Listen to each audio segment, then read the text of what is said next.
Olha o comentário da Cleide. O episódio 7 é do que Jesus nos salva. Mas a Bíblia não é a mesma para todos os povos? Tem a ver com o outro comentário aqui, ó.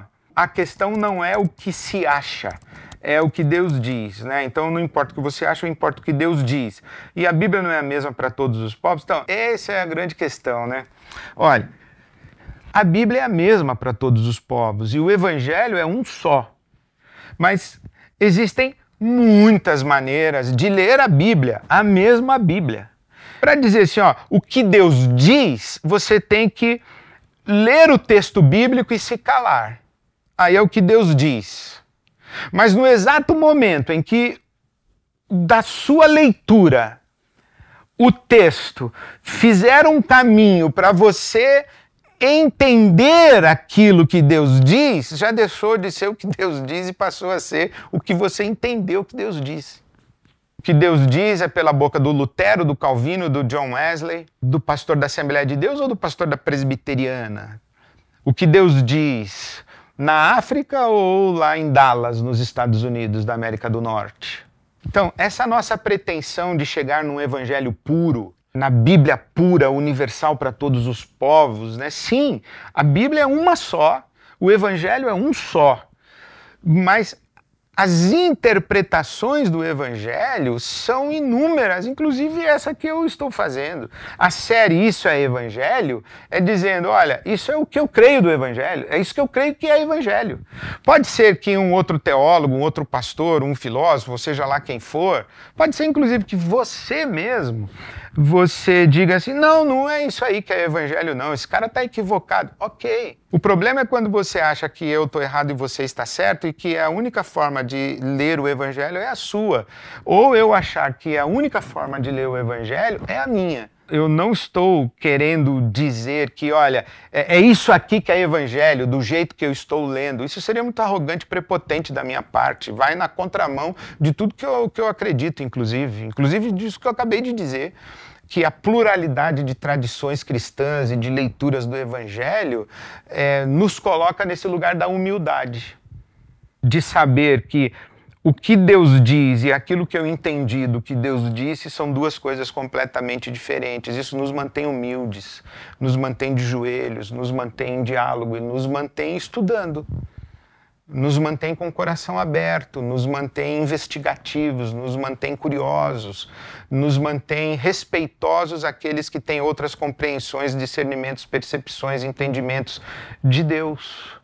É isso que é bonito na nossa conversa do Evangelho. Aqui o Ronaldo Domingos, Ronaldo, quer dizer que o Ed se tornou um cristão ortodoxo, já que o cristianismo ocidental está equivocado? Boa! Ó, isso aqui ainda confirma mais ainda o que a gente estava aqui falando. Nesse episódio aqui, do que Jesus nos salva, eu falei da narrativa do cristianismo ocidental, que é em linguagem forense, judicial. Deus é um juiz, o ser humano é um réu pecador, Jesus é o advogado de defesa, o Satanás é o acusador, o crime é o pecado. Então estamos num tribunal, né? E a salvação tem a ver com essa lógica aqui. Isso é o cristianismo ocidental, né? Uma elaboração teórica que data do ano 1000 da era cristã com Santo Anselmo. Veja que interessante. Então tem 1000 anos de história de cristianismo sem essa elaboração, que tem origens lá em Agostinho no ano 350, por aí, mas essa elaboração dessa maneira de Santo Anselmo é ano 1000. E a reforma protestante, que trabalha muito a questão de justificação pela fé, essa ideia da justiça, da justificação, tudo, a reforma protestante é o ano 1500.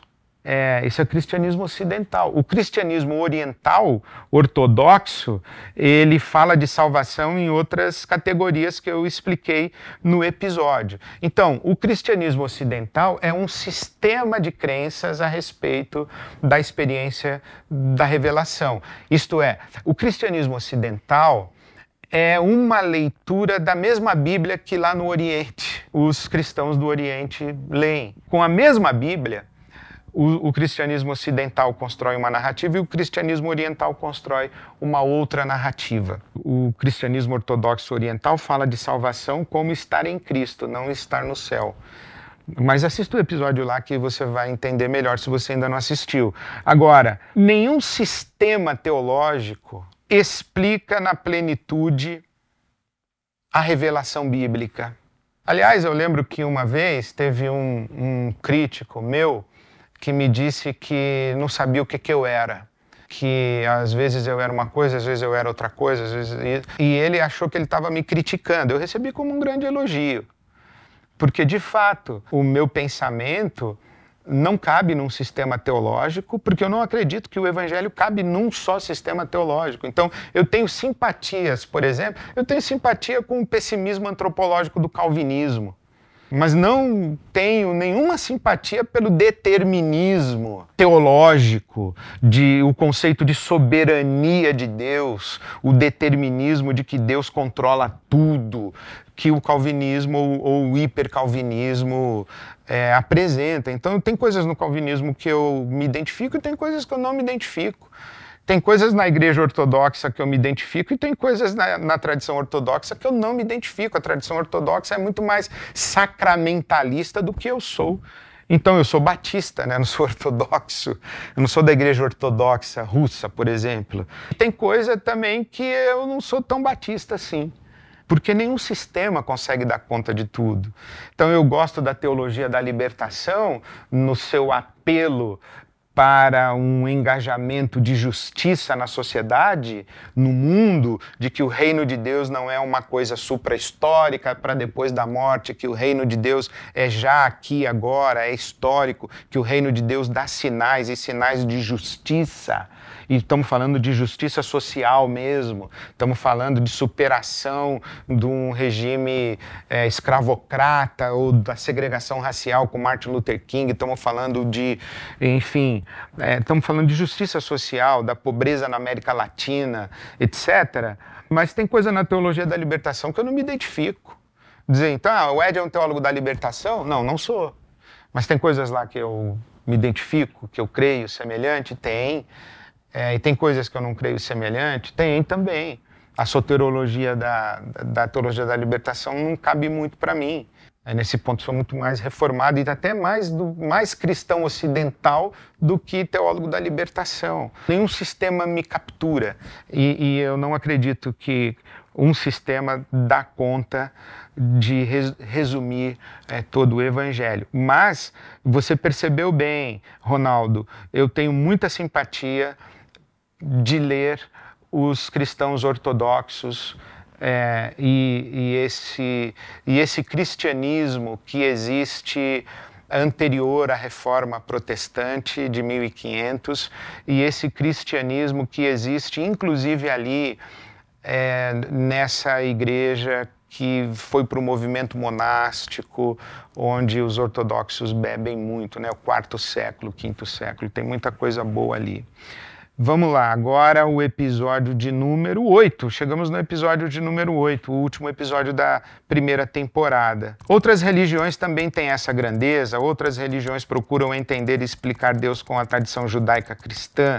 Pergunta o José Ricardo. Olha, eu não gostaria de falar sobre outras religiões e outras tradições, porque eu sou cristão, né? Se eu começar a dizer aqui como o Islã enxerga Alá, como que Maomé, o seu profeta, traduz Alá para o seu povo, eu estarei falando de dentro de uma ignorância. Eu não estudei o Alcorão, eu não estudei a tradição islâmica. Se eu falar das divindades do hinduísmo, das centenas de divindades do hinduísmo, da percepção do divino que o hinduísmo tem, ou dos divinos, eu estou falando de dentro de uma ignorância. Então, eu não quero falar sobre isso, porque eu tenho respeito por essas tradições e pelas pessoas e sua fé. E eu tive a alegria de escrever o prefácio da obra em português do Desmond Tutu, arcebispo da cidade do Cabo, anglicano, na África do Sul, né? O Desmond Tutu escreveu um livro cujo título é Deus Não é Cristão. E eu tive esse prazer e esse desafio de prefaciar a edição em português. E esse livro me afetou profundamente. Já nas primeiras páginas, o reverendo Tutu diz que se eu tivesse nascido no Egito 5.000 anos antes de Cristo, eu não seria cristão. Eu seria provavelmente adorador de Ísis, de Osíris. O cristianismo tem 2.000 anos, Deus é antes. O judaísmo tem 4.000 anos, 5.000 anos, eles estão no ano 5.700 e alguma coisa. Deus é antes de 5.700. Não quero falar sobre isso, mas o que eu tenho dedicado a minha vida a falar é que o Deus que Jesus Cristo revela, especialmente conforme biografado ou hagiografado nos 4 evangelhos, esse Deus é encantador e maravilhoso e para mim ele é suficiente. E quando eu penso em Deus, eu penso no Deus que Jesus me ensinou a chamar de Pai.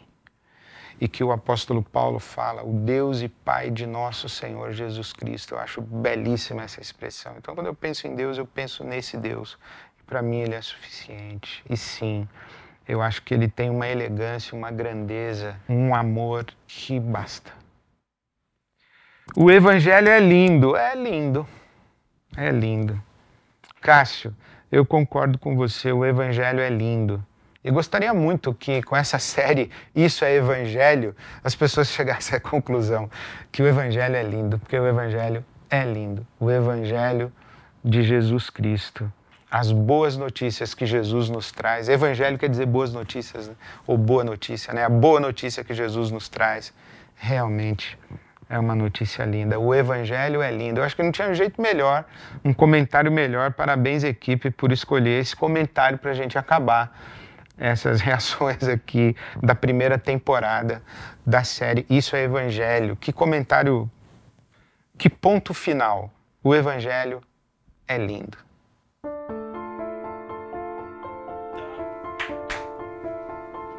Valeu, equipe!